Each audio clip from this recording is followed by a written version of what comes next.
आपको बददुआएं मिल रही हैं कि आपने एक ऐसा सॉफ्टवेयर बनाया जिससे लोगों की नौकरियां गई। मैं पर्टिकुलरली बात कर रहा हूँ कॉल एजेंट्स की। ये क्यों बददुआएं आपको मिल रही हैं भाई? डिफरेंस नहीं पता कि एंटरप्रेन्योरशिप क्या है और बिजनेस क्या है। अगर कोई कॉल सेंटर में जॉब स्टार्ट करना चाह रहा है तो वो सेल्स के स्किल्स पे फोकस करे। Sales is the number 1 skill I would say. कहते हैं यार कि ऑटोमेशन जो है वो क्रिएटिविटी किल कर रही है, उनको क्या मैसेज आप देना चाहिए? AI का इस्तेमाल लाइफ में होना चाहिए, लेकिन इतना भी नहीं होना चाहिए कि आप अपनी ओरिजिनलिटी को लूज़ करना स्टार्ट कर दें। चैट GPT को एज असिस्टेंट यूज़ करें, वो आपका बॉस नहीं है, आप उसके बॉस हैं।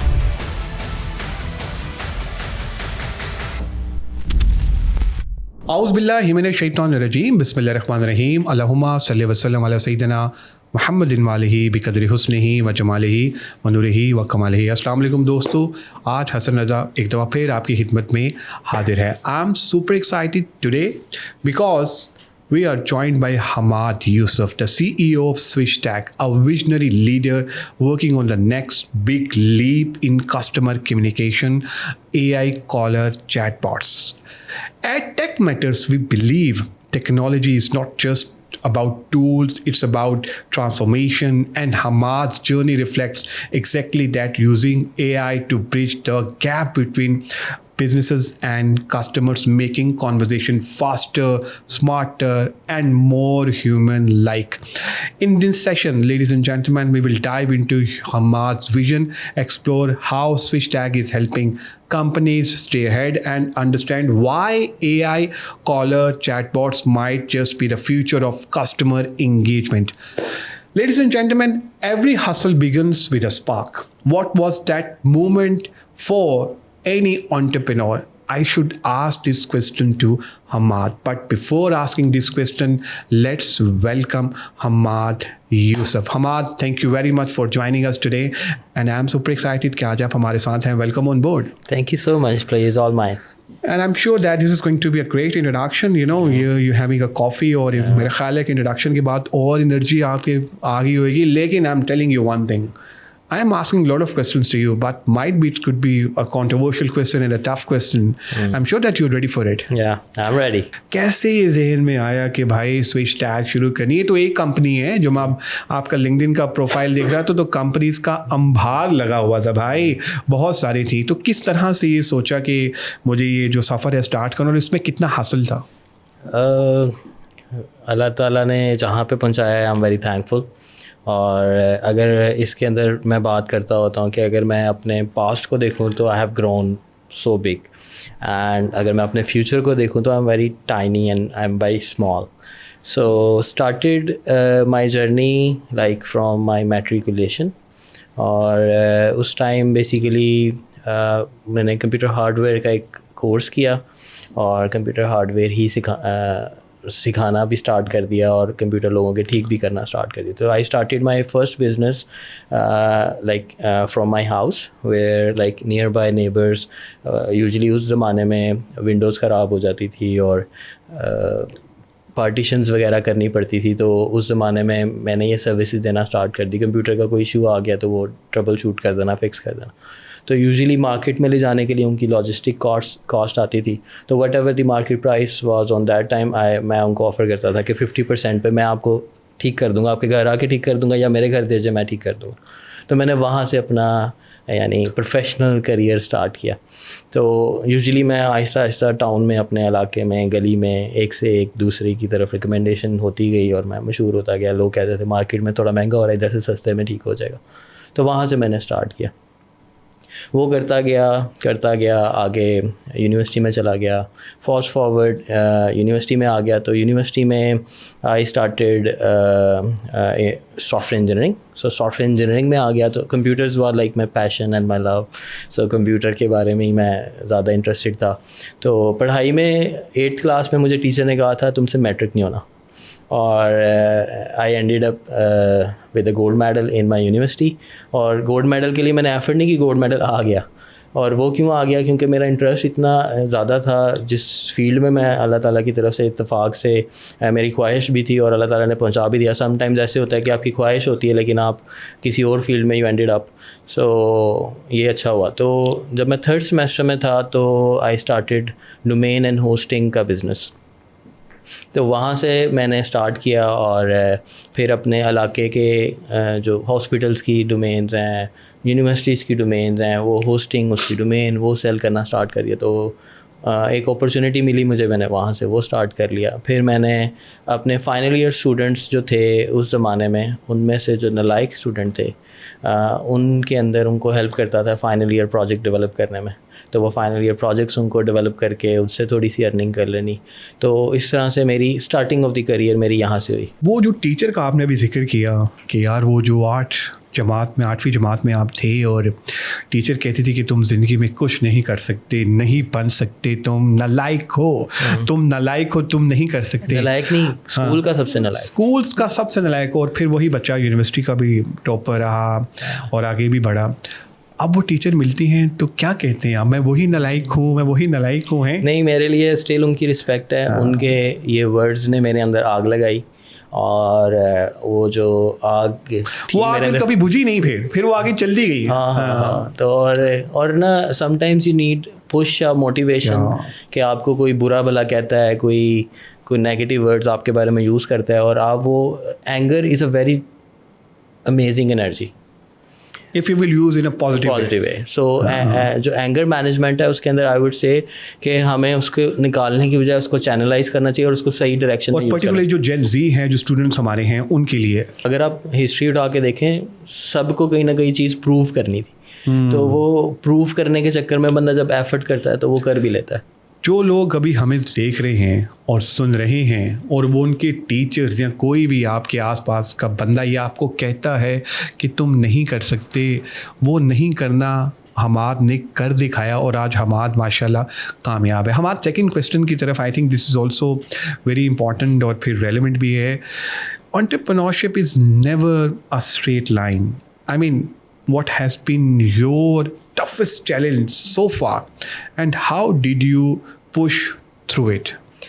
So एक तो इधर ना कन्फ्यूजन है बिटवीन बिजनेस एंड एंटरप्रेन्योरशिप। सो लोगों को डिफरेंस नहीं पता कि एंटरप्रेन्योरशिप क्या है और बिज़नेस क्या है। सो मैंने एंटरप्रेन्योरशिप में बहुत सारे एक्सपेरिमेंट्स किए हैं और बहुत सारों में मैक्सिमम में फ़ेल हुआ हूँ। सो अगर if you think that the person is successful, success का भी एक डिफरेंट डेफिनेशन है डिफरेंट स्टेजेस पे, बट ये कि मैं बहुत ज़्यादा फ़ेल हुआ। तो अगर आपने कामयाब होना है तो आई वुड से कि आप फेल फास्ट हों, ज़्यादा दफ़ा फेल हों, क्योंकि फ्रीक्वेंसी पे आप पहुंच जाते हैं। एक इसमें मैं बड़ी मज़े की इंटरेस्टिंग बात शेयर करूंगा। मार्कव ऑफ चेन बेसिकली कॉन्सेप्ट है, रशियन मैथमेटिशियन था, उसने ये डेवलप किया और उसकी वजह से दुनिया में बहुत अच्छी changings I. For example Google है तो गूगल का एल्गोरिदम पेज रैंक, एक पहले गूगल का नाम पेज रैंकिंग के नाम से था, तो उसका जो एल्गोरिदम जो बेस करता था ना, वो मार्कव ऑफ चेन पे बेस्ड करता था। उसने जो डेवलप किया था ना, उसने प्रोबेबिलिटी का एक एल्गोरिदम डेवलप किया था और उसके कॉन्सेप्ट पे अगर वो समझ लें, वो मैथमेटिशियन था और उसका जो कॉन्सेप्ट है आप समझें, लाइफ में अप्लाई करें, दैट वर्क्स।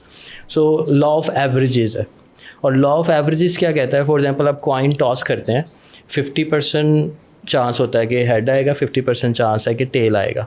तो अब 50-50 चांस है, लेकिन आप टॉस करते हैं तो हो सकता है 7 टाइम्स टेल आ जाए और 3 टाइम्स हेड आ जाए, हो सकता है, और मैं करूँ तो हो सकता है डिफरेंट हो जाए।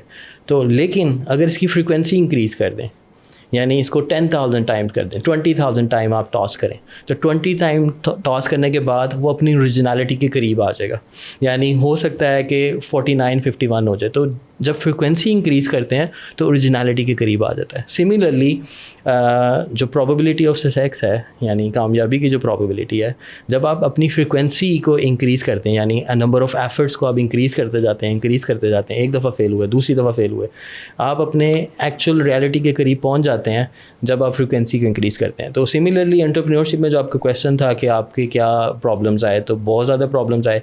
एक बड़ा इंटरेस्टिंग किस्म का प्रॉब्लम आया मुझे, वो ये आया कि मैंने एक एडटेक का स्टार्टअप किया विद माय यूएस पार्टनर, और उसके अंदर फेल होने की वजह ये थी कि वो कामयाब हो गया, ठीक है। और उसके अंदर हमने क्या किया, हमने बेसिकली जो स्पेशल नीड्स के जो किड्स हैं उनके लिए हमने एक प्लेटफॉर्म डेवलप किया, that is like first of its on kind के, जिसके अंदर स्पेशल एजुकेशन के ऊपर डिजिटल काम स्टार्ट किया। उसमें फिर हमने अमेरिका की एक ऑर्गेनाइजेशन है ASHA, उसके साथ भी काम किया और हमने एक लाइसेंस के पॉइंट्स होते हैं, हमने वो देना स्टार्ट कर दिया जो हमारी सर्टिफिकेशन करता था। तो उसके अंदर क्या हुआ कि हमारा वो कोर्स हमने 18 कोर्सेज़ के साथ सर्टिफिकेशंस के साथ लॉन्च किया, और वो that become hot selling thing और टॉक ऑफ द टाउन, और वो इतना ज़्यादा सेल होना स्टार्ट हो गया, वी वर क्रेजी, हमारे सर्वर्स डाउन हो रहे हैं, इतनी traffic, we were not expecting, like 2.5 million users ने उसको विज़िट किया। सो वो इतनी ज़्यादा सेल्स आना स्टार्ट हो गई, इतना ज़्यादा अच्छा चलना स्टार्ट हो गया, सो पार्टनर्स के दरमियान में क्लैश आ गया। अब पार्टनर्स के दरमियान में क्लैश आ गया, I was taking care of the technical side, 3 total partner थे, 2 पार्टनर में लड़ाई हो गई, आई वॉज द मिडल, सो दोनों मेरे दोस्त हैं, दोनों टग ऑफ वार स्टार्ट हो गया, सो टीम में प्रॉब्लम आ गई। सो मैंने जो रिसर्चेस पढ़ी हैं और चीज़ें देखी हैं एंटरप्रेन्योरशिप में, जो फेल होते हैं, एंटरप्रेन्योरशिप और बिज़नेस में फ़र्क समझ लें। Entrepreneurship is to coming up with the new idea, और कोई ऐसा प्रॉब्लम सॉल्व किया है जो कि पहले कभी ट्रेडिशनल तरीके से नहीं हुआ। बिज़नेस क्या है? बिज़नेस, लेट से आपने आटे का बिज़नेस स्टार्ट कर दिया, आपने आटा खरीदा, कोई प्रोक्योरमेंट की, CNC का बिज़नेस स्टार्ट किया, मशीनें प्रोक्योर की और सेल करना स्टार्ट करी, that is a business, buying and selling. Entrepreneurship is like coming up with the crazy ideas और कुछ नया ट्राई करना, कुछ न्यू मार्केट डेवलप कर लेना, दैट इज़ एंटरप्रेन्योरशिप। जो क्रेजी आइडिया का आपने वर्ड यूज़ किया, मैं आपके बारे में रिसर्च कर रहा था और मैं देख रहा था यार, लोग तो एंटरप्रेन्योर्स के लिए दुआएं करते हैं, आपको बद दुआएं मिल रही हैं कि आपने एक ऐसा सॉफ्टवेयर बनाया जिससे लोगों की नौकरियां गई। मैं पर्टिकुलरली बात कर रहा हूँ कॉल एजेंट्स की। कॉल एजेंट तो झोलियाँ उठा उठा के कह रहे हैं कि अल्लाह ना करे कोई मसला पड़ जाए, इसको मुसीबत पड़ जाए, ये ज़िंदगी से हमारी गायब हो जाए। ये क्यों बददुआएं आपको मिल रही हैं भाई? ये बिल्कुल सही है, और इसका आंसर ये है कि जब ट्रैक्टर आया था ना, तो उस टाइम भी लोग बददुआएं दे रहे थे, क्योंकि आप देखें कि एक घर में पहले 100 लोग जॉब कर रहे होते थे, यानी 100 लोग खेत में काम कर रहे थे। अब वो 100 लोगों में से एक बंदा चाहिए और 99 उस टाइम आपके जॉबलेस हो गए। लेकिन एक ट्रैक्टर के आने से 99 जॉब्स ख़त्म होगी। तो उस शॉर्टर पीरियड ऑफ टाइम में आप देखते हैं तो आपको लगता है जॉब्स ख़त्म हो रही हैं, बट उसकी वजह से न्यू जॉब्स क्रिएट हो जाती हैं। किस तरह न्यू जॉब्स क्रिएट होती हैं? उस ट्रैक्टर की वजह से आपकी प्रोडक्टिविटी इंक्रीज़ होगी, आपकी जो एग्री की प्रोडक्शन इंक्रीज़ होगी। उसके बाद आप पूरा एक इकोसिस्टम चेक करें जो डेवलप हुआ, यानी ट्रैक्टर का इंजन डेवलप होना है, उसके लिए जो मटेरियल, रॉ मटेरियल चाहिए, उसका मटेरियल कहीं किसी जगह से निकाल के लाना है, तो वो एक पूरा इकोसिस्टम डेवलप हो गया जिसकी वजह से न्यू कितनी सारी जॉब्स क्रिएट होगी। तो एक ट्रैक्टर को बनाने के लिए उसके लिए इलेक्ट्रिशियन भी चाहिए, इलेक्ट्रिकल इंजीनियर भी चाहिए, मैकेनिकल इंजीनियर चाहिए, उसके अंदर वो जो लोहे का जो सारा काम है, इंजन का जो सारा काम है, वो सारी एक साइंस और सारा कुछ चाहिए। तो उस एक ट्रैक्टर को बनाने के लिए कितनी इंडस्ट्रीज इन्वॉल्व होगी। सो इसी तरह AI के आने से, जो ये आप कह रहे हैं एजेंट्स के आने से, ऑफ कोर्स जॉब्स ख़त्म होगी। तो इसका मतलब है कि कॉल सेंटर में जो लोग काम कर रहे हैं वो अपनी जॉब्स जो हैं वो चेंज कर लें, अपना प्रोफेशन चेंज कर लें, करियर चेंज कर लें, वो चले जाएं। वो आप कह रहे हैं कि हमारा सॉफ्टवेयर आ रहा है, आपको उड़ा के रख देगा। इस टाइम फ़िलिपीन जो है that is one of the leading countries in call centre space, और उनके I think I went to Philippine like 4-5 years ago. On that time their say revenue is about like $22 billion. हमारी पाकिस्तान की export is like $3-4 billion. They were making on that time $22 billion. So $22 billion at stake. क्यों? क्योंकि जो basic complaints हैं, basic चीज़ें हैं, that is easily adjustable and automated. So अगर कोई कॉल सेंटर में जॉब स्टार्ट करना चाह रहा है तो वो सेल्स के स्किल्स पे फोकस करे, उसको सीखे। Sales is the number 1 skill I would say, कि दुनिया में सबसे खूबसूरत, सबसे अच्छा सेल्स है। जिसको सेल्स आती है then rest of this skills उसके साथ कम्प्लीमेंट करते हैं। यार एक क्वेश्चन बड़ा इंपॉर्टेंट है थोड़ा सा टफ। देखिए, आप लोग जितने भी हैं ना, टेक्नोलॉजी से जो हमारे लोग हैं उनको डराते हैं, उनको खौफ दिला रहे हैं कि यार AI आ रहा है, टेक्नोलॉजी आ रही है, तुम्हारी जॉब चली जानी है, तुम्हारी ज़िंदगी ख़त्म हो जानी है, तुमने फना हो जाना है। हम क्यों उनके जहन में डर डाल रहे हैं? क्यों भाई, आप ज़रा इसका आंसर दें। ऐसा क्यों करें आप लोग? कबूतर की आंखें बंद करने से बिल्ली तो नहीं छोड़ेगी ना, बिल्ली तो खाएगी। सो बेसिकली डर नहीं है, दैट इज़ लाइक कि आपको अवेयर कर रहे हैं कि यार आपको अपने आप को अपग्रेड करने की ज़रूरत है। जो आज से आप कुछ अर्सा पहले देखें, जब पाकिस्तान में ऊबर, क्रीम और इन ड्राइव जैसी सर्विसेज नहीं थी, तो टैक्सी सर्विस और टैक्सी मार्केट कैसे चलती थी। आज के ज़माने में जो टैक्सी रेगुलर तरीके से चला रहा है है वो कैसे कमाएगा, कैसे कम्पीट करेगा जो एक इन ड्राइव पे चला रहा है। तो उन्होंने टेक्नोलॉजी को अडॉप्ट किया इन ड्राइव की सूरत में और उन्होंने ज़्यादा अर्निंग करना स्टार्ट कर दी। और इन ड्राइव के आने से कितनी न्यू जॉब्स क्रिएट होगी, करीम के आने से कितनी न्यू जॉब्स क्रिएट होगी, पूरा इकोसिस्टम नया निकल आया, नई जॉब्स क्रिएट होगी। सिमिलरली डराना इधर मकसद नहीं है, अगर इसमें वार्निंग देना एक मकसद है कि अपने आप को अपग्रेड करें, वरना आंखें बंद करने से काम नहीं चलेगा। कुछ लोग जो आईटी को यूज़ नहीं करते हैं, व्हाट दे से यार, पीपल say automation is killing creativity. Do you think AI caller chatbots are making human interaction less valuable? I don't think so. Human interaction is very important. और जो AI कॉलिंग बॉट्स बन रहे हैं या chat bots बन रहे हैं या जो भी बन रहा है, they are trying to behave like human, ताकि वो जितना ज़्यादा ह्यूमन फील लेके आएंगे उतना ज़्यादा वो रियलिस्टिक लग रहा है।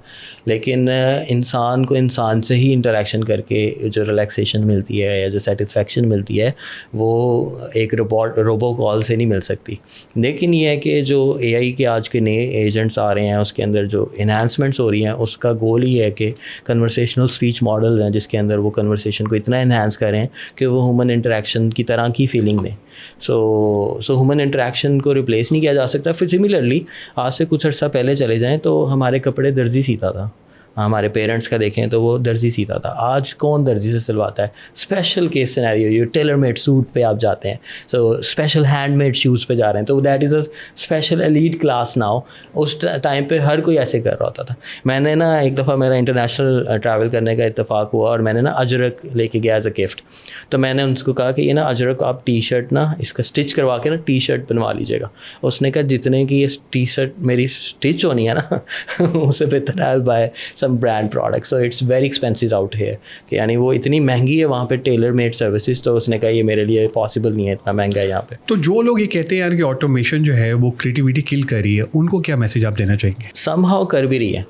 किस तरह कर रही है कि मैं I am very vocal about कि AI का इस्तेमाल लाइफ में होना चाहिए, लेकिन इतना भी नहीं होना चाहिए कि आप अपनी ओरिजिनलिटी को लूज़ करना स्टार्ट कर दें। मुझे क्या नज़र आ रहा है कि जिस तरह चैट GPT है या जेमिनाई है, इस तरह के जो टूल्स हैं, लोगों ने अपना माइंड स्टार्ट जो करना था क्रिएटिविटी के लिए यूज़ करना कम कर दिया। वो रिलाई करना स्टार्ट हो गए हैं चैट GPT पे, जो सर्च कर रहे हैं उसी पे रिलाई कर रहे हैं, उसी इन्फॉर्मेशन पे रिलाई करना स्टार्ट कर दिया, अपने न्यू क्रिएटिव आइडियाज़ के ऊपर नहीं काम करें। तो चैट GPT को एज असिस्टेंट यूज़ करें, उसको एज ऐसे समझें कि वो आपका असिस्टेंट है, वो आपका बॉस नहीं है, आप उसके बॉस हैं।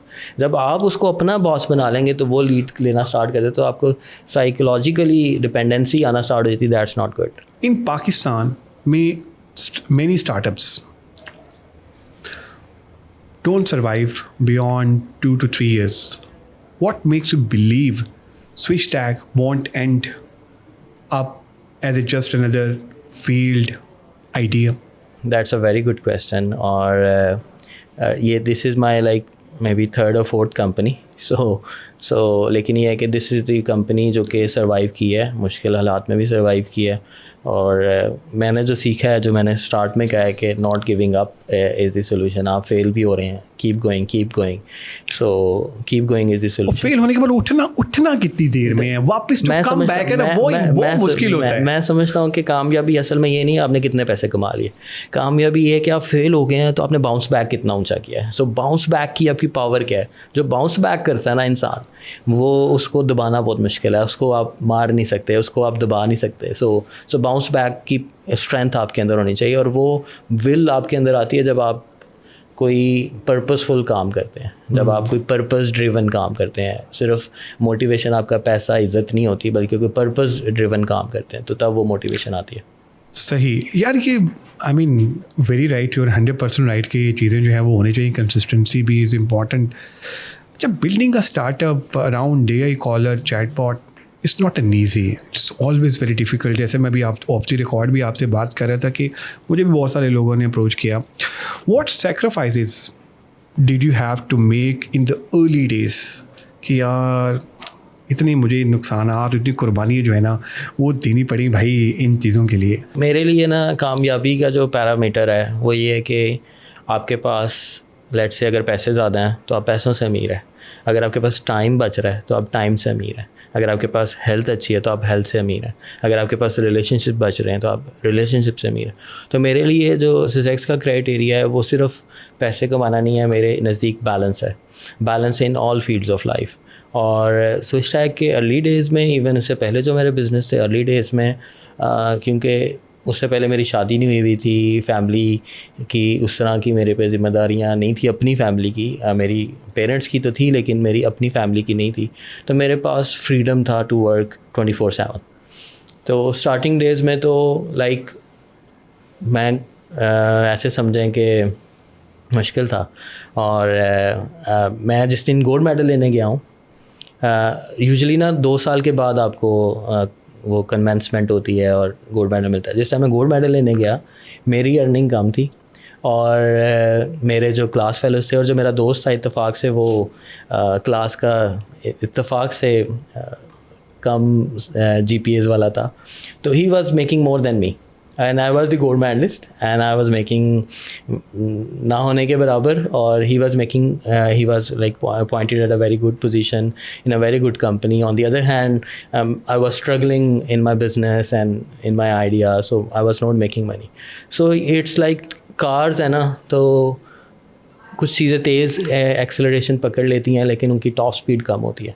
इसके अंदर ये जो बिज़नेस वाली साइड है, इसके पहले 2-3 साल इज़ ऑलवेज टफ़, आपको वो 2-3 साल गुजारने पड़ते हैं। आज at this point after like 15 years, अब मेरे पास टाइम है दैट आई हैव अर्नड, सो मेरे पास टाइम है, I can go freely, I can move around. और मैंने अपने बिज़नेस की कामयाबी को मैंने ये समझा है कि सबसे पहले बिज़नेस मेरे बगैर चल सके, सेकंड स्टेप मेरे बगैर बिज़नेस ग्रो कर सके। So I am working on the second stage of my business कि बिज़नेस मेरे बगैर ग्रो कर सके। सो अल्लाह का शुक्र है कि I learn the art of business और उसके अंदर चीज़ें सीख के इम्प्लीमेंट। जो आपने AI कॉलर एजेंट का जो भी सॉफ्टवेयर बनाया, उसको आप पाकिस्तान में भी बेच रहे हैं और बाकी जगहों पे भी आप अपनी सर्विसेज दे रहे हैं। पाकिस्तान में बेचना कितना मुश्किल है और बाहर बेचना कितना मुश्किल है, इसके बारे में ज़रा हमारे लोगों को बताइए कि यार पाकिस्तान में किस तरह के क्वेश्चंस होते हैं जब आप कुछ बेचने जाते हैं, और बाहर जब जाते हैं तो वो किस तरह की डीलिंग होती है। मेरे ख्याल से अगर आपको बेचना आता है तो हर जगह आसान है, और इसलिए मैं कहता हूँ sales is the number 1 important skill you have to learn. So sales is very important, और सेल्स की साइकोलॉजी सीखने के लिए आपको ह्यूमन साइकोलॉजी सीखने की ज़रूरत है। और मैं समझता हूँ Pakistan is a very good market, although we are not serving a lot in Pakistan, we are basically focusing in US। So लेकिन जो पाकिस्तानी मार्केट है, businessman counts the return on investment. So let's say if I am putting in that much money, how much return I am getting at the end. So if you are able to convince him that अगर आप ये invest कर रहे हैं उसके बदले आपको ये मिलेगा, ये इन्वेस्टमेंट आपकी इतनी देर में पूरी हो जाएगी, उसके बाद प्रॉफिट है, you can convince anybody.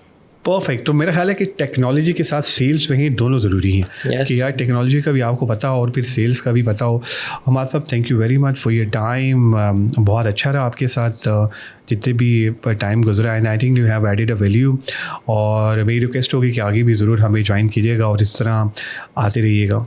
Sure, thank you so very much for having me. आप लोगों का ही बहुत शुक्रिया आज के एपिसोड देखने का। दोस्तों मैं उम्मीद करता हूँ कि आज के एपिसोड आपको पसंद आई होगी। अपना फीडबैक हमसे ज़रूर शेयर कीजिएगा ताकि हम भी इम्प्रूव कर सकें। दुआओं में याद रखेगा। इंशाल्लाह करीब एक नई टॉपिक, नए गेस्ट के साथ आपकी खिदमत में दोबारा हाजिर होंगे।